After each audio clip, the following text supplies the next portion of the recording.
Bienvenue dans notre exploration d'aujourd'hui. On va se pencher sur un guide d'études assez particulier intitulé Éveil, aveuglement ou le sommeil spirituel. Il s'appuie beaucoup sur des textes bibliques, Jérémie, Luc, Ésaïe, pour essayer de distinguer différents états spirituels. Alors l'objectif, c'est de décortiquer un peu la logique de ce guide. Qu'est-ce qu'il entend par aveuglement spirituel? C'est quoi le sommeil spirituel? Quelle différence il fait? Et puis surtout, pourquoi est-ce que l'éveil, la vigilance est si important selon lui? On va regarder les définitions, les causes, les remèdes, enfin tout ce que propose ce texte. Allons-y. Oui, et ce qui est intéressant d'emblée, c'est vraiment l'usage de métaphores. Des métaphores physiques très fortes. Le sommeil, la vue, ne pas voir. Pour parler de choses intérieures, spirituelles, quoi. Le guide fait un parallèle très direct. Il cite Luc, par exemple, quand Jésus dit d'une petite fille morte, « Elle n'est pas morte, mais elle dort ». Ah oui. Du coup, le sommeil est présenté là quasiment comme le frère de la mort. C'est une image puissante pour commencer. C'est vrai, c'est une image forte. Alors justement, démêlons un peu ces termes. Comment le guide définit l'aveuglement? Il prend appui sur Jérémie, vous disiez? C'est ça, Jérémie 8. Ça décrit des gens qui disent paix, paix, alors qu'il n'y a pas de paix du tout, et qui font des choses terribles sans aucune honte. Le guide semble vraiment lier ça à une confusion totale, une perte de boussole spirituelle et morale. D'accord. Et il insiste bien sur la différence avec le sommeil spirituel. L'aveuglement, pour lui, c'est plus fondamental. Il cite aussi Ésaïe, le peuple aveugle qui a des yeux et les sourds qui ont des oreilles. Ça décrit quelqu'un qui physiquement voit et entend, mais qui est complètement fermé aux réalités spirituelles. À la grâce de Dieu, comme dit le texte. Donc ça peut toucher n'importe qui en somme. C'est un peu l'idée, oui. Alors que le sommeil spirituel, ce serait autre chose. Ça concernerait spécifiquement les croyants, ceux que le guide appelle les nés de nouveau. Ah, d'accord. L'idée, c'est qu'un croyant ne peut pas mourir spirituellement, comme quelqu'un qui n'a jamais eu cette vie spirituelle, mais il peut s'endormir. Et cet endormissement, c'est décrit comme une perte progressive de vigilance, de sensibilité spirituelle, de clarté de vision. Voilà. Une perte de connexion en quelque sorte. Exactement. Et le lien avec la mort via le sommeil est maintenu pour souligner que c'est grave même pour un croyant. Ce n'est pas anodin de dormir spirituellement. Je vois. Donc si le sommeil, c'est ce risque pour le croyant, l'inverse, l'éveil, la vigilance, c'est présenté comme vital. Le guide donne l'exemple des disciples à Gethsémani, c'est ça? Oui, tout à fait. Jésus les trouve endormis alors qu'il leur avait demandé de prier. Et il leur dit: vous n'avez donc pu veiller 1 heure avec moi. On voit bien que veiller là, c'est pas juste ne pas piquer du nez. C'est être spirituellement alerte. C'est ça. Être éveillé, selon ce guide, c'est être réceptif, capable de recevoir, de discerner ce qui vient de Dieu. Celui qui dort est comme débranché. Il ne capte plus. Il y a une autre image forte dans Luc que le guide utilise. Ton œil est la lampe de ton corps. Ah oui, la lampe du corps. Si, c'est le noir à l'intérieur. Donc, la vigilance, c'est ce qui garde la lampe allumée. Logique. Et pour renforcer ça, il y a la parabole des 10 vierges dans Matthieu. Les vierges sages, ce sont celles qui ont de l'huile pour leur lampe. Le guide interprète ça comme la lampe, c'est la parole, l'huile, c'est le Saint-Esprit. Il faut les deux pour que ça fonctionne, pour rester allumé. L'appel à veiller, il revient souvent dans les textes cités, et le guide insiste, c'est crucial, surtout pour ce qu'il appelle le temps de la fin. D'accord, cette vigilance est vraiment mise en avant. Mais alors, si ce sommeil est un vrai danger, qu'est-ce qui nous y conduit? Quelles sont les causes identifiées dans ce guide? Elles ont l'air assez diverses. Il y a des choses qui viennent de nous, on dirait. Le confort spirituel, par exemple. L'idée de s'installer, quoi. Ne plus chercher activement, ne plus prier intensément. Une espèce de routine tiède. C'est tout à fait ça, une cause interne. Et dans le même ordre d'idées, il y a le péché non confessé.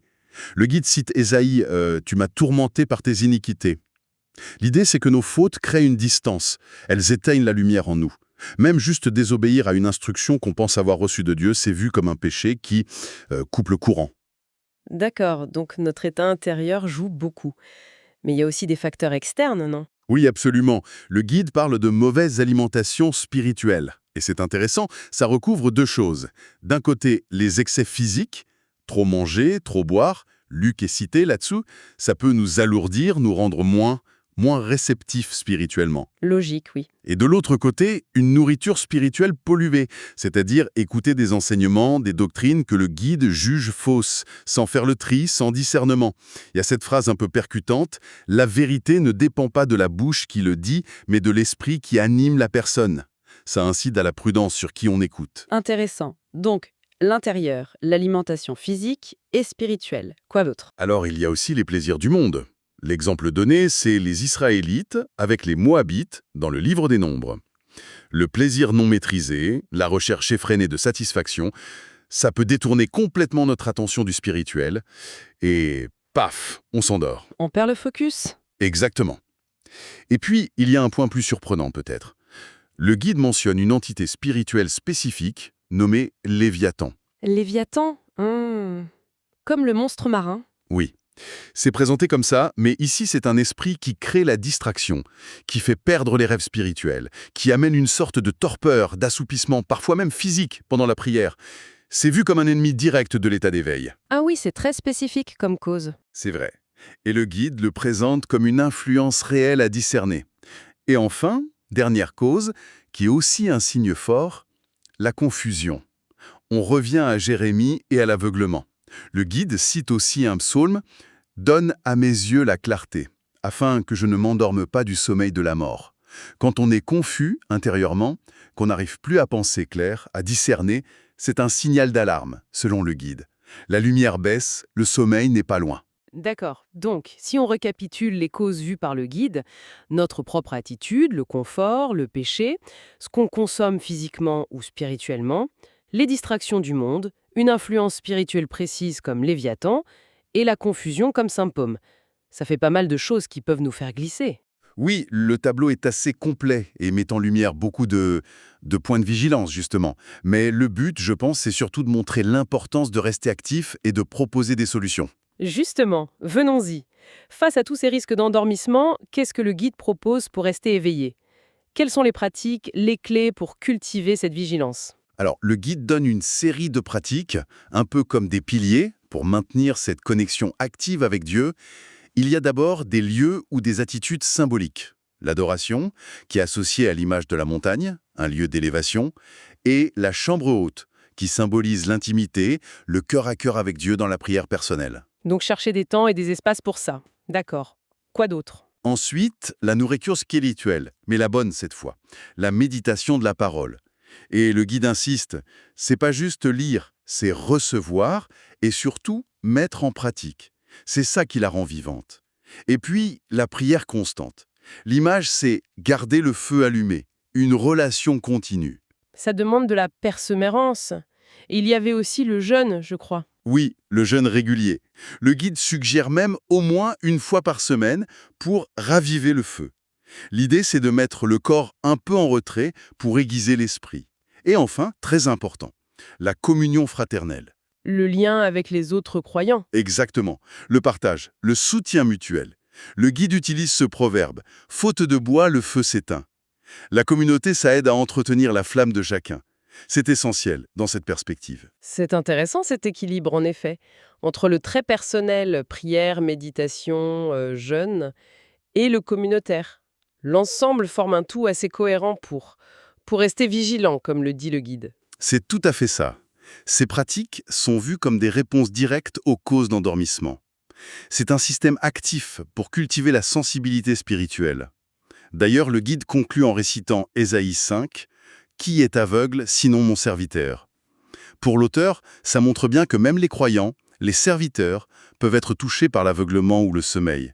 D'où l'appel final à rester ancré dans ces pratiques. L'adoration, l'intimité, la mise en pratique de la parole, pour être des pierres vivantes. Bon, alors, si on essaie de faire une synthèse de ce parcours dans le guide, il y a cette distinction nette IMI. Aveuglement, sommeil pour le croyant, et mort spirituelle pour le non-croyant implicitement. Il identifie des causes précises au sommeil. Confort, péché, confusion, distraction. Et il propose un ensemble des disciplines actives pour cultiver l'éveil. Oui. Si on prend un peu de recul, ce guide présente la vie spirituelle comme quelque chose qui demande une attention constante, une action délibérée.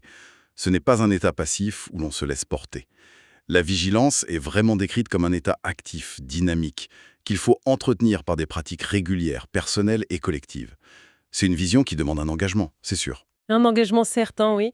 Et ça nous laisse peut-être avec une dernière question que soulève un peu la conclusion du guide. Il dit que la parole doit devenir vivante en nous pour qu'on soit des pierres vivantes.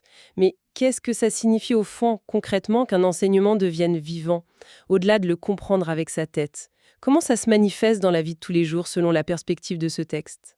C'est une excellente question pour continuer la réflexion, effectivement.